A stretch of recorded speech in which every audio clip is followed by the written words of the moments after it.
नमस्कार, मैं doctor Suresh, assistant professor ABST। आज के इस वीडियो में हम GST के बारे में पढ़ेंगे। GST में कंपोजिशन स्कीम क्या है, कंपोजिशन स्कीम के बारे में किस प्रकार की व्यवस्थाएं की गई हैं, यह व्यवस्था कौन ले सकता है, किस प्रकार के व्यापारियों के लिए बेनिफिट है। कंपोजिशन स्कीम के बारे में तमाम बातों के बारे में यहाँ पर आज हम पढ़ेंगे। एक ऐसी व्यवस्था जिसमें व्यवसाय करने वालों को टैक्स व्यवस्था से राहत देने के लिए, उनकी मुश्किलों को आसान करने के लिए यह व्यवस्था लाई गई है। इस व्यवस्था में टैक्स का एक फिक्स रेट और एक मुश्त टैक्स का पेमेंट होता है। 3 मंथ से एक बार रिटर्न भरनी होती है। कंपोजिशन स्कीम कौन ले सकता है? GST में टैक्स की तमाम जटिलताओं को राहत देने के लिए गवर्नमेंट ने छोटे व्यापारियों के लिए कंपोजिशन स्कीम अपनाने का एक विकल्प दिया है। छोटे व्यापारी जिनका टर्नओवर 1,50,00,000 रुपये है, वह GST की कंपोजिशन स्कीम का बेनिफिट ले सकते हैं। पूर्वोत्तर राज्यों में यह सीमा 75 लाख रुपये तक रखी गई है। अपनी सुविधा अनुसार कोई व्यक्ति GST की रेगुलर स्कीम या GST की कंपोजिशन स्कीम ले सकता है। जो व्यापारी GST की कंपोजिशन स्कीम ले रखी है, निकट भविष्य में रेगुलर स्कीम में आ सकते हैं। नोट यहाँ पर देखिए, पूर्वोत्तर राज्य कौन कौन से हैं जिसमें कंपोजिशन स्कीम में 75 लाख रुपए की छूट रखी गई है? अरुणाचल प्रदेश, आसाम, मणिपुर, मेघालय, मिजोरम, नागालैंड, सिक्किम, त्रिपुरा और हिमाचल प्रदेश।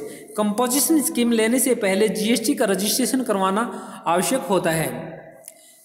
कंपोजिशन स्कीम लेने से पहले GST का रजिस्ट्रेशन करवाना आवश्यक होता है। कंपोजिशन स्कीम व्यापारी तभी ले सकता है जब GST का रजिस्ट्रेशन करवा चुका है। फिलहाल फाइनेंशियल ईयर 2019-20 के लिए जिनका सालाना टर्नओवर 50 लाख रुपए से ऊपर है, वह उनको GST का रजिस्ट्रेशन करवाना अनिवार्य है।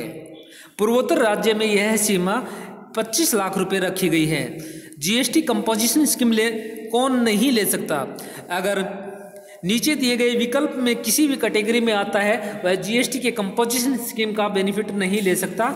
इसमें नंबर 1 राज्य से दूसरे राज्य के बीच में व्यापार करने वाला कोई भी व्यक्ति GST के कंपोजिशन स्कीम का बेनिफिट नहीं ले सकता। नंबर 2, GST की छूट वाले सामान का कारोबार करने वाले कोई भी व्यक्ति GST की कंपोजिशन स्कीम का बेनिफिट नहीं ले सकता। तंबाकू, पान मसाला, आइसक्रीम से संबंधित सामान बनाने वाले व्यक्ति कंपोजिशन स्कीम का बेनिफिट नहीं ले सकता। ई-कॉमर्स के माध्यम से अपना माल विक्रय करने वाले कोई व्यापारी ई-कॉमर्स के माध्यम से अपना माल विक्रय करता है, वह व्यक्ति कंपोजिशन स्कीम का बेनिफिट नहीं ले सकता। कैजुअल टैक्सेबल पर्सन, जो व्यक्ति कुछ समय के लिए किसी स्थान पर रहकर अपना व्यापार करते हैं, ऐसा व्यापारी कंपोजिशन स्कीम का बेनिफिट नहीं ले सकता।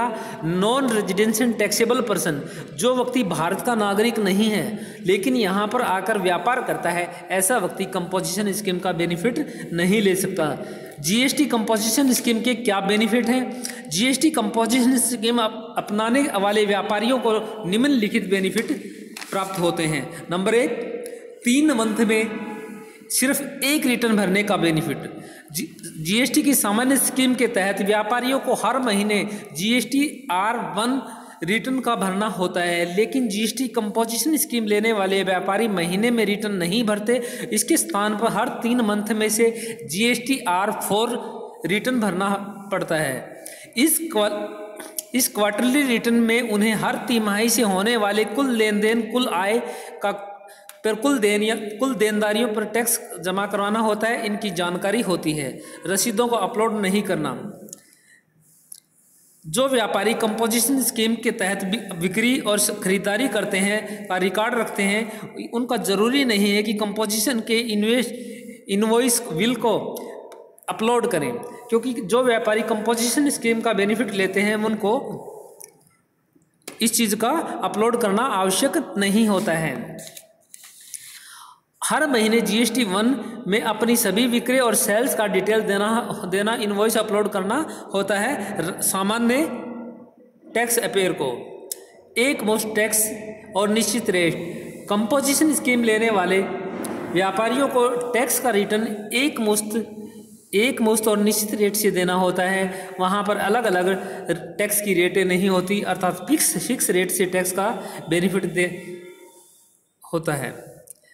यहाँ पर एक डायग्राम से टैक्स जीएसटी के बारे में बताया है कि जीएसटी से क्या क्या बेनिफिट है, ये देख लीजिए।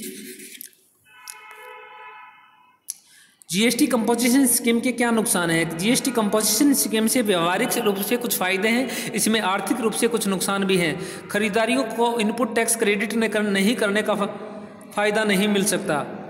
नंबर 2, बिक्री पर जीएसटी नहीं वसूल सकते। यहाँ पर देखिए कंपोजिशन स्कीम का सबसे बड़ा जो नेगेटिव नुकसान है वो ये है, अगर आप जीएसटी कंपोजिशन स्कीम के तहत खुद का रजिस्ट्रेशन कराते हैं तो आपके पास किसी सेवा या बिक्री पर जीएसटी वसूल करने का अधिकार नहीं होता। कंपोजिशन डीलर होने के कारण आप कंपोजिशन टैक्स भी नहीं वसूल सकते। एग्जाम्पल के रूप में देखिए, आप एक रेस्टोरेंट के संचालक हैं, अपने कारोबार में जीएसटी कंपोजिशन स्कीम के तहत रजिस्ट्रेशन करवा चुके हैं। अब आप किसी ग्राहक को सर्विस देते हैं तो आपका बिल बनता है एग्जाम्पल के तौर पे 200 रुपये। कंपोजिशन स्कीम होने के कारण आप न तो इस पर जीएसटी वसूल सकते और न ही अन्य प्रकार का कोई टैक्स वसूल कर सकते हैं। आप ग्राहक से केवल 200 रुपये वसूल सकते हैं और इसी बिल में अन्य प्रकार के टैक्स शामिल होते हैं। इसके विपरीत नॉर्मल जीएसटी रजिस्ट्रेशन रेस्टोरेंट का संचालक है, वे अपने ग्राहक से बिल के रूप में 12% नॉन एसी और 18% विद एसी जीएसटी वसूल सकते हैं। दूसरे राज्यों को माल नहीं भेज सकते। कंपोजिशन स्कीम लेने वाला व्यापारी अपने राज्य से दूसरे राज्य में माल को विक्रय नहीं कर सकता। ये कंपोजिशन स्कीम का एक नेगेटिव नुकसान है।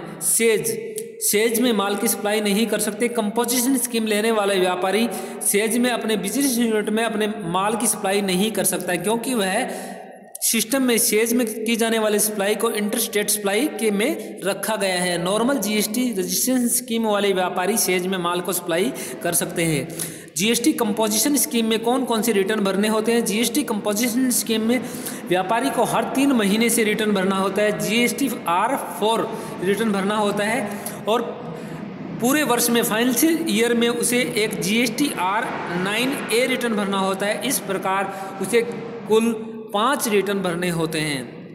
तिमाही के बाद होने वाले हर महीने की 18 तारीख में 3 महीने से कंप्लीट होने के अगले महीने की 18 तारीख को जीएसटी रिटर्न भरने की लास्ट डेट होती है। ये इस प्रकार है।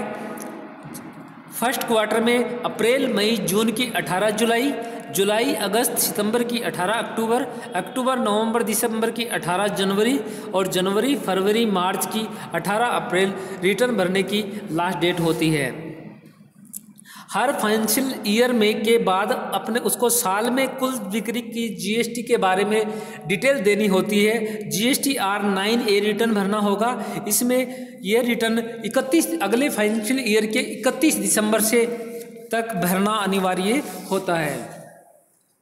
कंपोजिशन रजिस्ट्रेशन करवाने के लिए जीएसटी पोर्टल पर जाकर CMP01 फॉर्म भरना पड़ता है। कंपोजिशन स्कीम को अलग से कोई विकल्प है तो आप चाहे तो कंपोजिशन स्कीम छोड़ सकते हैं। इसके लिए पोर्टल पर जाकर जीएसटी CMP04 फॉर्म भरिए और आप इस विकल्प को जीएसटी कंपोजिशन स्कीम के विकल्प को छोड़ सकते हैं। वित्तीय वर्ष टर्नओवर की सीमा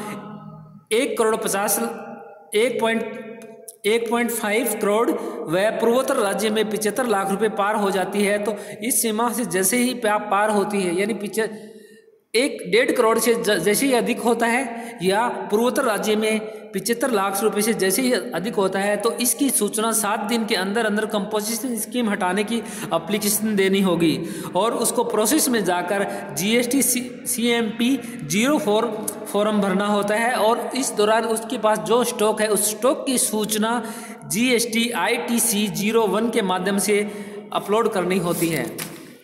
इन सभी को सही तरीके से पढ़िए। इसमें आपको जो भी सूचनाएं दी गई हैं जीएसटी कंपोजिशन स्कीम की, उनके बारे में बता दिया गया है डिटेल से। अगर किसी स्टूडेंट को समझने में कोई परेशानी है तो मेरे व्हाट्सएप नंबर पे मेरे से संपर्क कर सकता है।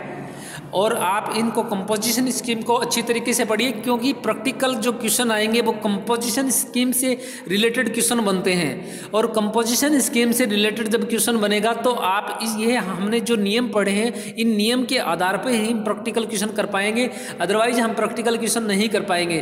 तो आप लोग ध्यान दें, कंपोजिशन स्कीम से संबंधित जो भी नियम बताए गए हैं उन नियमों को सही तरीके से पढ़िए ताकि हम प्रैक्टिकल क्वेश्चन करने में हमें आसानी हो। Thank you.